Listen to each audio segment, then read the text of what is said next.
Boys, welcome back to the fourth video of this series. So in this video, we're going to be talking about health, which is basically, if you're looking at a consolidation, is it strong? Is it weak? Is it going to break up or down? And kind of all the ways that you can evaluate a chart to end up leading to your bias of whether it's going to break up or down. So there's kind of like 6 or 7 different concepts that I have to put into this one video, and there will be a part 2 that goes even deeper into all of it. If you find value in this video, please like, subscribe, and let's get into the shit. So the very first concept is going to be compression bias, which is basically, if you're in a consolidation, are you pushing upwards or are you pushing downwards? So if you're pushing up on the chart, you should be creating these micro downtrends. So if you have a look here, we're pushing up, we keep pushing up, we break this downtrend, we push up again, break this downtrend, and the whole time it's pushing up. As opposed to something weak, which would be the opposite. So if you see this, we're actually pushing down the whole time. So we have these uptrends, and we're kind of struggling, we break down, we're trying to accumulate, we break down again, and this is going to be weak, and it's going to break down. Now this also kind of leads to effective structures, which will be a whole nother video because it gets pretty complicated, but for now this is the basic idea that you have to understand. So if you have a look at this example here, you can see this is just pushing up the whole time, which leads to break up. This, again, is just pushing upwards. All of these little consolidations, all these micro accumulations, are all continuously pushing upwards, even here, and here again, and this whole section here is all pushing up. Now the opposite of that would be looking at something like this. So we can see here it's pushing up. This accumulation also pushing up. All of these little moments in here are continuously pushing up the chart. But finally we get this moment where it kind of flips. So we first have this top in the chart. We have a little bit of relief, micro accum. Now at this point my bias is probably pretty neutral until it gets to this moment. Because here we have this kind of flip where it's actually pushing down now. We have this interior uptrend, which we break, we confirm it, and then we have this tiny moment in here, which we'll talk about in another video as well. So by being able to see that this is flipping, we can understand that this is going to break down. Now concept number 2 is going to be range balance. So when you're in an accumulation or distribution or whatever, when you have your center axis, are you accumulating towards the top side or towards the bottom side? So if you want a strong, healthy move and you're expecting it to break up, you want the accumulations to be on the bottom side of that range, not the top side. So if you have a look at this example here, you see how the accumulations are at the bottom? So it's kind of getting pushed down pretty quickly from the top, and then it has these healthy accumulations on the bottom of the range beneath center axis, which then pushes up. Now the opposite of that is accumulating the top side. So if you see this, see how most of these accumulations are above the center axis, and then when it gets to the bottom, it's actually jumping up pretty quickly. This is going to be unhealthy, and it's probably going to break down.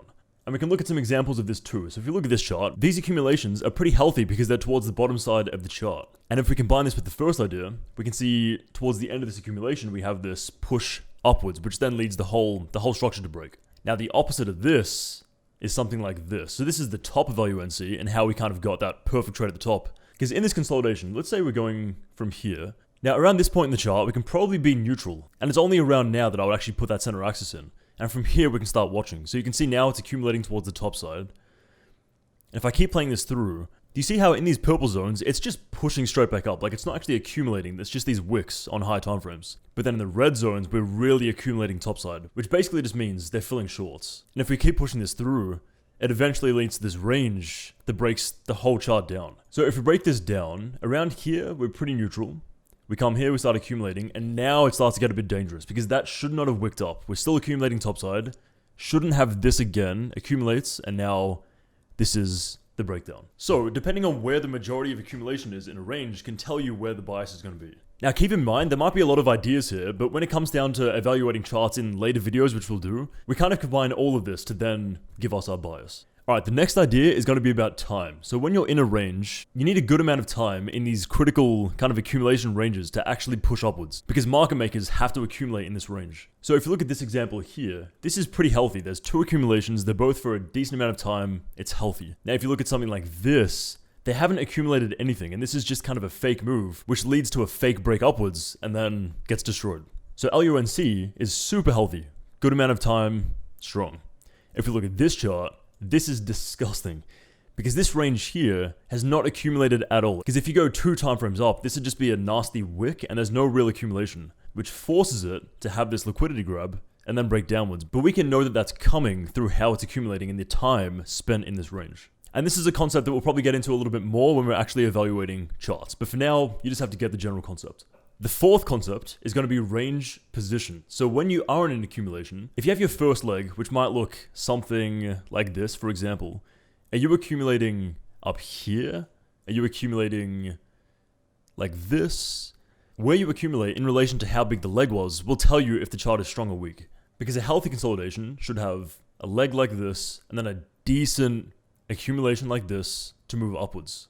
And then an unhealthy structure could be something like this, where you have this kind of weird accumulation here, which then breaks down because there's this massive gap of liquidity here. And there's a really good example of that here on Luna. So Luna had this massive pump here, and it's important to know that it wasn't because of news. So it was just a random event, which means that it's going to be manipulation. And because of how it's had this leg here, it's left this massive gap of liquidity here, which doesn't necessarily have to be bad, but in combination with everything else, this is extremely unhealthy, mainly because of this range here. Because this whole range is actually pushing downwards. Like, this is all struggling, keeps coming down. And if we have a look at the structure of this is completely unhealthy and it's just unsustainable, and it's gonna end up breaking down because we have this massive gap here, which is exactly what ends up happening. Now, the next part of evaluation is gonna be open interest. So the main question is gonna be, is perp in parity with spot? So if you look at this example here, they're both in line and it's a healthy move upwards. But when you get divergence of perp to spot and you get something like this, it means spot is going to be pushing into heavy perp supply. So you can have this other data point that you wouldn't even see if you were just looking at the spot or just looking at the perp chart. So an example of this is on Ape.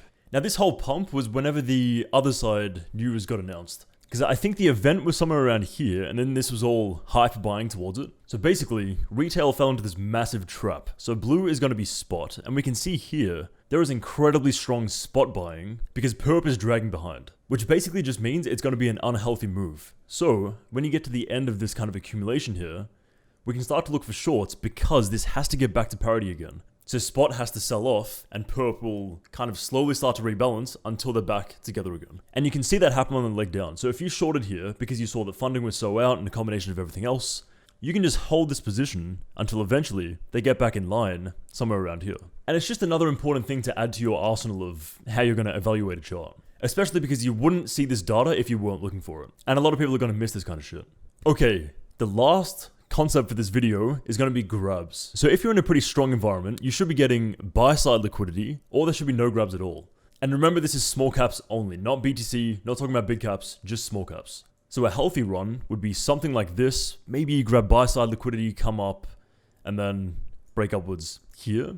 As opposed to something unhealthy, or maybe like the top of a parabolic run or something, where you come up, you have an SFP, you have a swing failure, you come down, you grab this liquidity, tries to push up, and then breaks down. You can see this is grabbed, no real accumulation here, grabs again, and this is just going to be indicative of something that's going to break down. So this is the APT chart after it had like a pretty decent run on the Binance listing, because all the private sale investors and anyone that's like in IPO or whatever are going to be selling off into that liquidity. And you can see here how many times this grubs. So there is accumulation on the buy side, like you can see here, there's accumulation, but it's offset by the fact that it's grabbing all of this liquidity. Every time it tries to push up, they're just manipulating the price up to keep filling all of their orders. Again, there's another one here. And the fact that it's grabbing every range gives you pretty good bias that this is going to break down. Obviously, combined with other ideas, but it's a pretty strong element. And I'm going to put a note in here as well. None of these are explicit rules. Each one of these 6 kind of elements just add to your evaluation of how you're going to enter the chart. And there are going to be a few exceptions. Like, for example, if you have a massive news event, or there's been something like a chain launch or something like that, there can be structures that are actually hyper bullish. So for example, if we're looking at this structure here, if it was something news driven, there could be this gigantic fucking run, and then they're expecting this chart to continue way further, so they're actually not letting the chart go into here because they just want to accumulate as much as possible. And then this could lead to the next massive leg, and then whatever. So news is very important to understand in relation to all of this, because it can kind of change what your bias is going to be. But then you can also use things like open interest to understand how strong that news event is going to be, and when the shorts are kind of starting to get accumulated. So all of this combined is really fucking strong to considering how you're going to be entering the position. Now I'm just going to leave that there because it's quite a lot of information. I would say go back through any kind of mid-cap, small-cap, parabolic runs, look at the accumulations, and try and use all of this together to make your own evaluation and figure out, was it strong? Was it weak? Why? What are all of the signs combined telling you where it's going to go? Use replay tool, make predictions, see if you're right. And in the next videos, I'm going to be going through charts and actually tying all this together to show you how I would take positions. And that is it. So laters.